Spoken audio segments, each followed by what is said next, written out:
Bono's best mate and the owner of a legendary Dublin nightclub. But what Gavin does best is write avant-garde pop songs.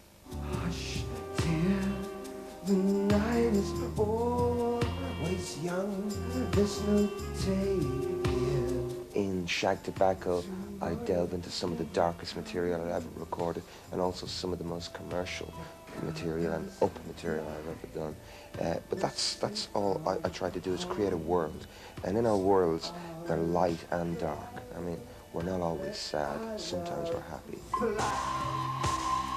Welcome to the weird and wonderful world of Gavin Friday, whose latest album, Shag Tobacco, allows you to enjoy the eccentricities of his punk-pop cabaret blend.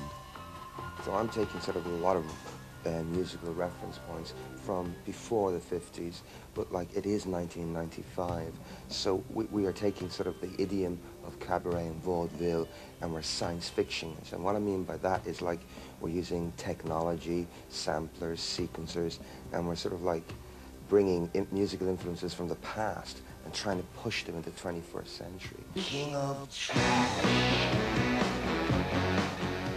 He might be new to you, but Friday's no newcomer to the music scene.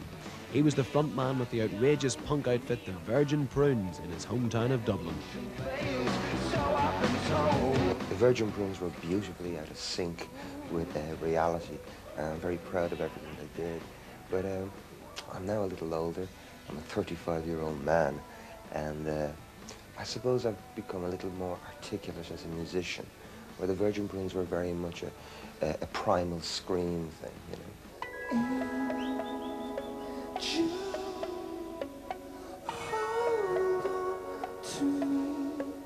Working on the new album was a labour of love for Friday, but Bomb the bass star Tim Simonon was brought in to provide the one essential ingredient he lacked. Rhythm. Mr. Simonon, rhythm is his main thing. And he said something to me, he says, Gavin, if I want to do something with you, and that's chill you out. And he sort of succeeded in certain ways.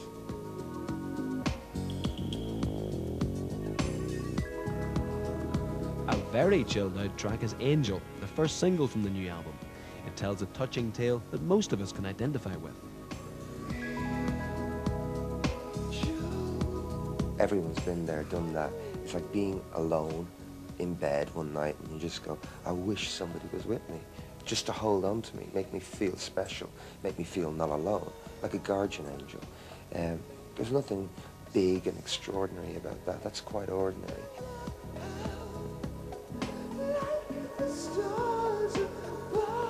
He famously has famous friends, many of whom can be found in the audience at his gigs, but it's his relationship with U2's Bono which gets the most attention. We're both charming, and we're both quite sort of, we're both from Dublin. It's you know, Bono, Bono, Bono, Bono, Bono, Bono. And we're going to hear that name for a long time. They get far too much press, you know? Get a bit cute, just scratch your itch. Apart from spotting celebrities in the audience, the absolute essence of Gavin Friday can be found in his live performances, which adds yet another dimension to his music. If you actually listen to the album Shag Tobacco, or you come and see what I do live, it isn't actually sort of meat and potatoes, rock and roll or pop. It's quite eclectic and it's quite intense. It understands entertainment, it understands sort of pop sensibilities, dance sensibilities. But Gavin Friday is a hard tablet to swallow. But once you get it into your mouth and it slowly dissolves, it's quite addictive. Well, that's it for part one, but don't go away, because in part two we take a look at the punk revival